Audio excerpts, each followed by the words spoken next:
Coming up on this edition of ATV News. It's also limited our ability to offer all-day kindergarten to all of our communities. We'll show you how Cache County School District officials say you can help them reduce overcrowding in schools. More than 81,000 American soldiers are still unaccounted for since World War II. We'll show you how Utah State honors them. If I could only do one concert a year, this would be the concert. We'll show you who this concert honored and why you might not want to miss it next year. We've had a lot of sunny days like today this month, but how normal is that? I'll show you in weather. In sports, I'll tell you which team won their first game in 10 months.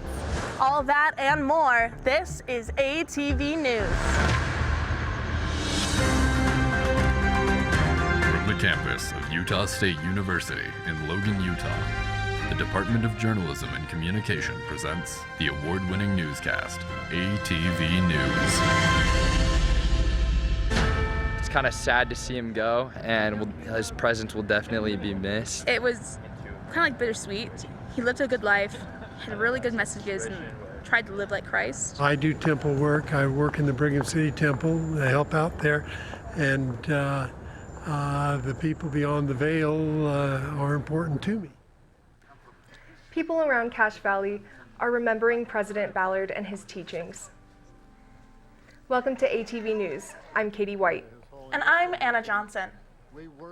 The acting president of the Quorum of the 12 Apostles of the Church of Jesus Christ of Latter-day Saints, M. Russell Ballard, died on November 12th at the age of 95.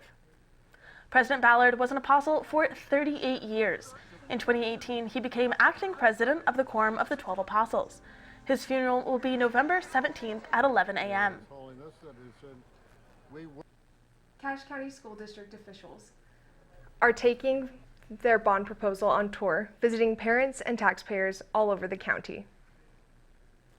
People asked questions during the 73rd presentation of the $139 million bond proposal to build new schools.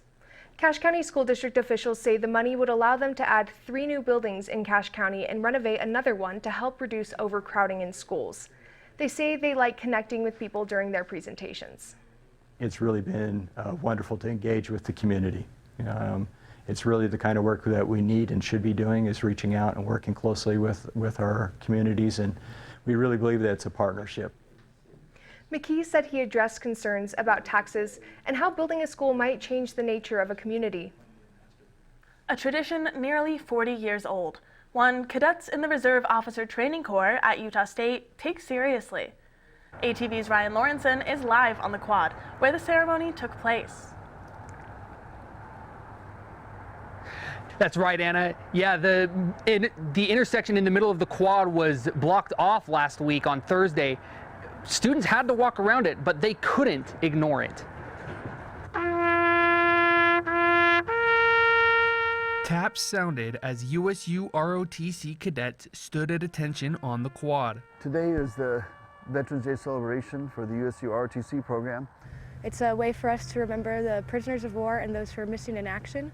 The group program concluded with cadets placing small flags in remembrance of a veteran in their life, and then do a 24-hour vigil standing guard over the flags, remembering those who have come before us. In hour-long shifts, 2 sentinels stand watch over the national, state, and POW MIA flags. Each shift is dedicated to someone who was either killed in action, missing in action, or it was a prisoner of war. It's to remember those that didn't come home alive, and it's to help remember those that gave the ultimate sacrifice so that we can have the freedoms and liberty that we have. After a long, cold night, the Sentinels are still standing guard here on USU's quad, and many flags have already been placed. I'm here to place one for my grandpa, who was a Navy Seabee in World War II.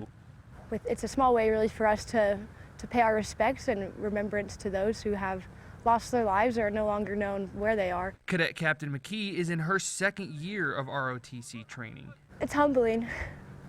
It's something so small. It builds a lot of pride, too, I think, getting to be a part of the vigil. I love it. It is a solemn experience. Even though it was windy and chilly this year, the Sentinels have been rained and snowed on in the past. When you spoke to had the nickname Baron. Where did that come from? Yeah, so in his time serving in the Air Force, Lieutenant Colonel Weisman got the name Baron because his squad picked that for him. He told me that his family is German, and since he was flying, Baron was perfect.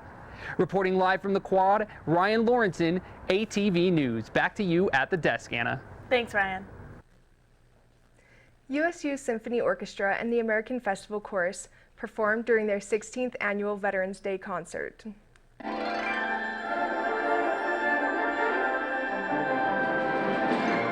The sound of musical instruments filled the Chase Fine Arts Center as the orchestra played patriotic songs.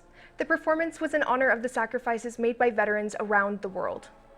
I know of the sacrifices of our armed forces members and their families, and this is one small way for us to once a year honor them and thank them for their service. The orchestra also performed the American folk song Shenandoah, in addition to other patriotic songs.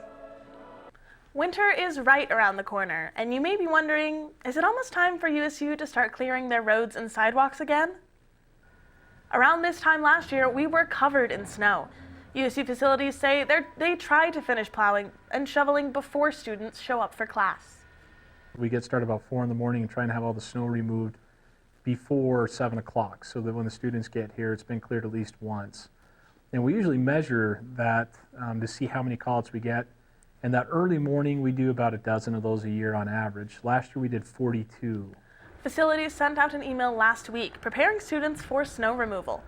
For snow removal at building entrances and sidewalks, they say they start clearing when snow reaches ½ an inch or more.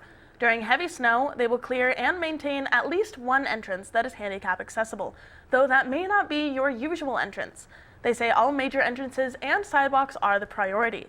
For parking lots, facilities will start clearing when there is 1 or more inches of snow. Morning storms may affect how quickly lots get cleared, since there are people on campus. They say they aren't responsible for clearing snow around vehicles, and if you live on campus and need a shovel to clear your way, to contact the housing office. USU facilities say if you see any icy or slick spots on the road or sidewalks, to give them a call. Winter is on its way, and if you're parking on the street, you'll need to find a new spot. Winter parking enforcement begins today in Cache Valley, which means police can ticket you for overnight street parking until at least March 15th.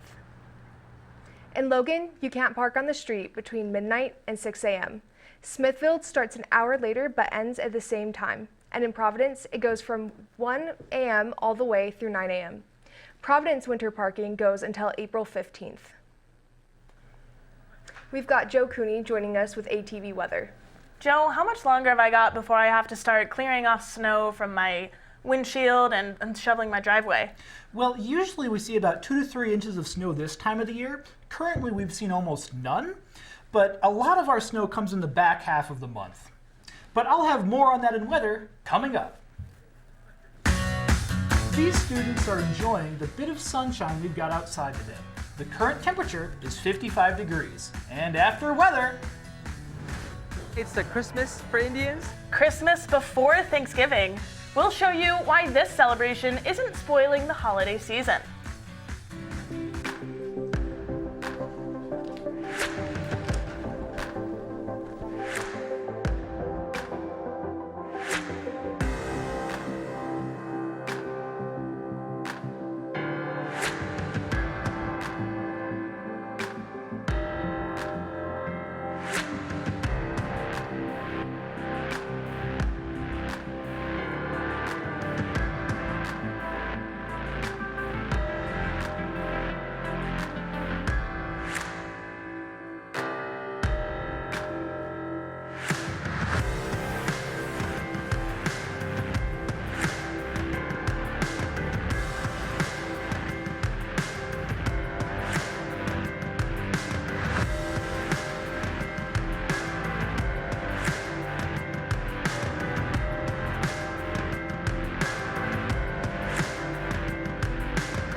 welcome to ATV Weather. I'm Joe Cooney.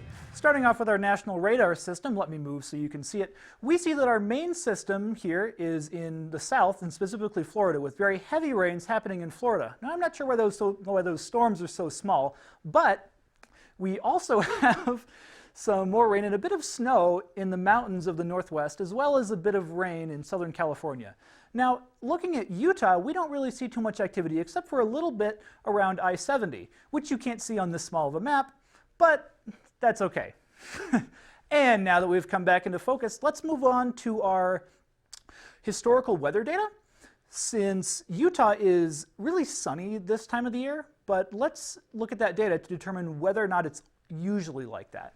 So for the average monthly snowfall, usually we see about 2 to 3 inches of snow this time of year, depending on how large I am on your screen. But this year we've really seen about not really any of that snow, about 0 inches. Moving on to our rainfall is a bit of a different story. We usually see about 1 inch of rain this time of year, and currently we've seen about 0.8 inches.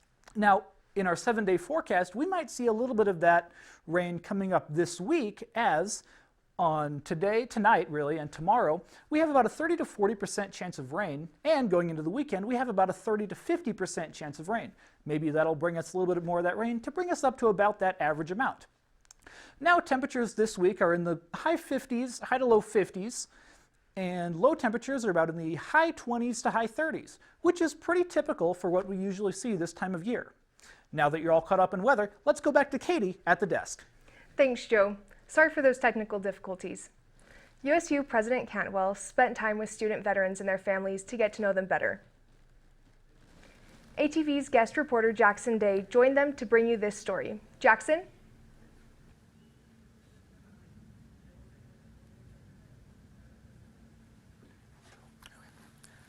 That's right, Katie. I'm here at Old Main, where I had the opportunity to meet with President Cantwell last Wednesday. I also had the opportunity to join with her and student veterans at the Veterans Resource Office for lunch. So let's try to get as many people as possible to be able to come up and say hi to President Cantwell. President Cantwell agreed to come and to meet with all of the student veterans at Utah State University and their student family members. They can't be successful as a diverse group if their voice is never heard. So an event like this gives President Cantwell the one-on-one opportunity to hear from this diverse, unique group who have at such a young age already done really hard things, amazing things. My presence is to really signal and indicate my support, my recognition of the service that our veterans have already provided. This is a great opportunity to talk to her and kind of have a positive experience with her. It was nice that she got to see who the people of the VRO and of the student veterans are. And we are the students of Utah State, and it's very honoring that she cares about who is on her grounds. It behooves us all to remember that national security is not something that just happens out there. It happens with real people, and some of them are really here. They are part of our community, and our role is now to serve you and give you what you need in order to have a successful civilian life. It was just a wonderful event, and President Cantwell's attendance is what made it so wonderful. While the Veterans Resource Office originally only expected 20 to 30 students to attend, nearly 60 showed up for the opportunity to meet with President Cantwell. And she said the opportunity was a great opportunity to meet with veterans and their families. Reporting live at Old Main, I'm Jackson Day, ATV News. Back to you at the desk, Katie. Thanks, Jackson. Diwali celebrates the story of Prince Rama, who, legend says, was exiled for 14 years and followed rows of lights back home after defeating an evil king. I followed those lights to a Diwali celebration in Logan and let the people there share the Festival of Lights with you in their own words. We got the food, we got the performances, and then later we'll have the dancing. It's a South Asian festival, which is called the Diwali. So Diwali is the festival of lights. Basically, it's celebrating good over evil, knowledge over ignorance. Some people like to say it's a Christmas for Indians. Different parts of India, they celebrate for different reasons. So we're gonna cover all of India because everybody celebrates Diwali. There's so many religions, they all celebrate for different reasons, but it all ties in together. Doesn't matter that you are Indian or you are with any other caste or religion. Go and celebrate Diwali. Eat lots of Indian food. I love paneer tikka and chicken tikka masala. It's awesome. Wear Indian clothes and do dance and some kind of music. The kids are performing, which is great to see, like the next generation get involved with these kind of things. Absorb some warmth and light and then celebrate as a community. Anybody can be part of it. So many religions, so many languages, so many cultures, but they all are sprinkled amongst the same kind of values. How wonderful is it to see not just Indians, but people who are just interested in a celebration? The whole point is Diwali is not just to be celebrated with lights on the outside, but it's also inside. So spiritually, you want to awaken yourself and have like a renewal. Indian culture is such that it just embraces everybody, irrespective of anything. It's beautiful. We've got Morgan Perkins joining us with ATV Sports. Yeah. Morgan, were any of our Aggies shining bright like those lights this weekend? Well, some of them might have been. Our men's basketball team really is full of bright new stars that I can't wait to share you about. We have more on that coming up. Have you ever seen a human freight train? In sports, we'll show you who to watch out for. In sports, I'll also show you how Club Estes honors their seniors. And after sports.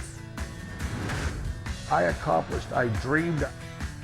He's so passionate about radio, he spent more than half his life working in it, loving it. We'll tell you how that's about to change.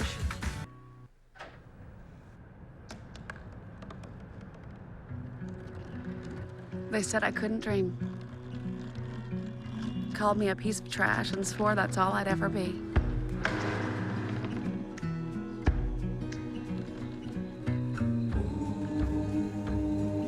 Said a bottle couldn't see the ocean.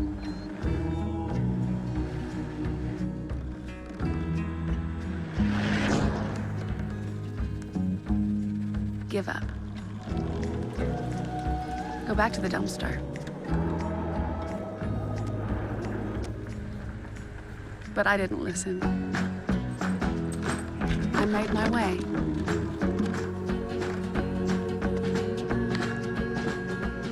And now, I am what I've always wanted to be.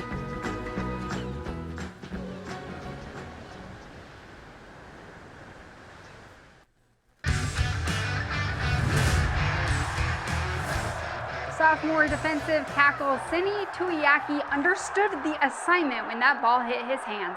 There was nobody around to stop him. Tuiaki's first touchdown of his college career and landing our team our third touchdown of the night. Welcome to ATV Sports. I'm Morgan Perkins. We'll get back to football in a bit, but USU Volleyball already secured the regular season Mountain West title and was looking to improve on the program's second best record since joining the conference. The Aggies welcome the San Jose State Spartans, starting this game off with Tatum Stahl's first kill of the night, assisted by Leah Wilton-LeBoy, one of her 15 kills in the game. LeBoy also set up another kill for Adna Mehmetovic, which was the third straight kill in a row. Beatriz Rodriguez assisted grad transfer Jill Schnegenberger with her third kill of the set right on the line. Holdaway assisted Stahl here for her fourth kill of the night, ending the first set 16-25. To start number 2, LeBoy quickly sets the ball over the net, leaving San Jose scrambling. She led the team with 18 assisted. Here, this little intense moment where Stahl goes for a kill and gets blocked, then Boyd finishes it up to get the point. Rodriguez passes the ball to Stahl, who hits the ball perfectly in the center of San Jose's side of the court. Halfway through the set, once again, Rodriguez is in the center of the action, setting it to senior Kelty Watson, who catches the inside of the back corner. Mehmetovic comes in again with another point, and here, not once, not twice, but 3 times in a row, Mehmetovic with an assist from LeBoy racked up the points. This kill by Stahl ends the second set 12-25. Club Estes was hyped, and our seniors even got to finish their final home game with a little Cotton Eye Joe jig. We are halfway through the third set when Stahl spikes the ball right next to a San Jose player with such force it brings 2 USU players to their knees with air guitars. Watson then bumps to Rodriguez, back to Watson, where she just slams the ball over to the other side. Rodriguez sets to Capion, who hits it over again for the 20th point in the match. Head coach Rob Nelson is getting the crowd loud for the last point of the game. LeBoy sets to Boyd, who sets the final point of this set, ending the game San Jose 0 to Utah State 3. It was senior night at the game where some of our top players competed in their final home game as Aggies, starting with libero Jordy Holdaway, who was one of our 4 Aggies to play in every game. Next is outside hitter Tatum Stahl, who passed 1,000 career kills earlier this season. Middle blocker Inka Matola, who was a 2-time Mountain West Scholar athlete. Outside hitter Jill Schnegenberger, who transferred from Colorado and had 122 kills on the year. Next is Kennedy Boyd, who leads the team in blocks with 95. Outside hitter Shelby Capion, who leads the team with 302 kills. And last but not least is setter Beatriz Rodriguez, who was second on the team with 488 assists. This led the team with 30 aces, and all 7 of them got to start as seniors this game. Our men's cross-country team placed 10th out of 17 teams at the NCAA Regionals in Lubbock, Texas. The women's team also placed 8 out of 20 teams, beating the conference foes Wyoming and Air Force. USU women's soccer lost to BYU in the first round of the NCAA tournament, ending a historic season which saw the Aggies break the record for the most conference wins in a season with 9. The Aggies hosted the Nevada Wolfpack on Saturday as they looked to get 1 game closer to qualifying for a bowl game. USU honored their veterans during the football game on this sunny Saturday against Nevada. Not even 5 minutes into the game, Cooper Legault throws to tight end junior Brock Lane to get our first touchdown of the game. This great tackle by USU defensive line Nevada quarterback AJ Bianco hands off to running back Sean Dollars, who gets gang tackled by a few different Aggies, coming out of the first quarter 7-7. To start the second quarter, USU sophomore cornerback Devin Dye lights up Nevada wide receiver Spencer Curtis. Bianco goes to throw and gets intercepted by linebacker Anthony Switzer, and then Seni Tuiaki catches the ball and just takes it to the end zone for a rare touchdown for the defensive lineman. This is probably one of the coolest plays that we have been able to see so far, and forever he will get to see. Less than a minute left in the second quarter, Legault throws it to junior Micah Davis in a long pass, which scores us another touchdown. Coming out of that second quarter, 10-24. Headed into the third quarter, Bianco gets tackled by freshman Paul Fitzgerald. Legault hands to running back Rushal Fashion, who runs a long time, missing 2 tackles till the last one brought him down. Bianco claps for the ball and then fumbles it, falling out of his hands, where senior cornerback Michael Anuwa'u pounces on it to take possession. Legault hands off to Fashion, who runs it out of bounds after a 43-yard gain. A few plays later, Legault again hands off to Fashion, who runs it straight into the middle for another touchdown. Wolfpack 10, Aggies 34. Headed into the fourth quarter with the Aggies up 24, Bianco has the ball and Switzer comes around and just tackles him for probably the second time of the game. Legault fake passes the ball and then throws it to senior Terrell Vaughn into the end zone for his 10th touchdown of the year, and the Wolfpack just couldn't keep up with the Aggies, losing 24-41. USU hockey played 2 games against the University of Utah. They won their first game 2-0 and dropped the second game 5-2. They're at home this weekend at the Beehive Classic. Last night the women's basketball played Kansas City and won 62-60 for their first win since January 16th. Their next game is Friday at home against Weber State. On Saturday, our men's basketball team played Bradley in Peoria, Illinois, losing in overtime 66-72. Now, back at the Spectrum last night, the Spectrum was popping as we played Southern Utah University. We are going to start in the first half. 3 minutes into the game, senior guard Ian Martinez blocks SUU's sophomore forward Parsa Fala, and then junior forward Great Oaspor makes a basket. He then gets fouled to make a free throw, down by 6, 37-31. Now, our Benson native and someone I went to school with, freshman Mason Falslove, gets this scoop layup to fall. He scored 11 points in the game. Now, SUU did have some cool moves. Redshirt senior Zion Young misses here. And then freshman Brockfelder rebounds over USU's great Ospor's shoulders, ending the first half 45-46. We're jumping halfway into the second half where Darius Brown shoots another three-pointer, 1 of 5 for him in the game.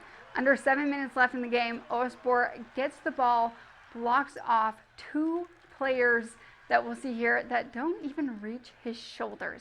And then he dunks it once again. Ospor went on to make 3 more shots, ending the night with a total of 31 points this game. Ospor led the way for the Aggies, defeating the T-Birds 84-93. Their next game is this Sunday at Marshall in the Cayman Islands. You're all caught up in sports. Back to you at the desk, Katie. Thanks, Morgan. This year, Utah Public Radio celebrated 70 years on air. One person on the team who's been involved with the station for more than half that time is saying goodbye at the end of the year. I eat, sleep, drink radio. It's just who I am. As chief engineer, Fred Weller spends a lot of time in rooms with loud fans. In this room here we have a variety of servers and computers that operate the console system. Here in the main control room, the Unco system allows UPR's hosts to produce their live shows and connect to other programs such as NPR and BBC. All of that is done through this console. Weller said he's rewired the entire station, everything that makes UPR technologically possible. Those are memories that it's just like, yeah, I achieved.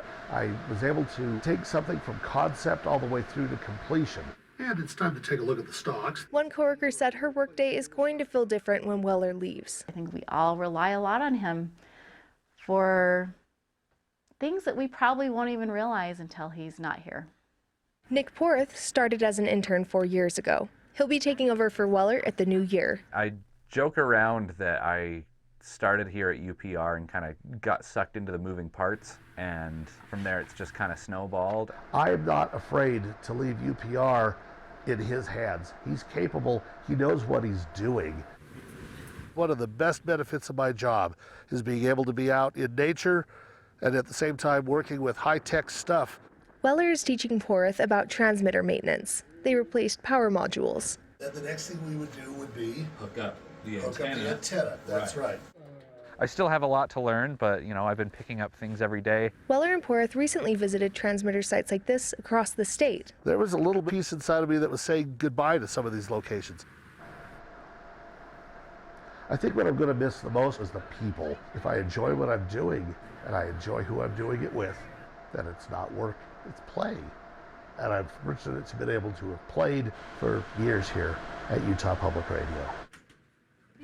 After retirement, Weller says he'll just work on his low-power FM station, serving the south end of Cache County. Thanks for joining us on this edition of ATV News. You can find this and other editions on our Facebook page. We'll leave you with some more shots from the Diwali celebration. Have a great week, Cache Valley.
Hi, Brian.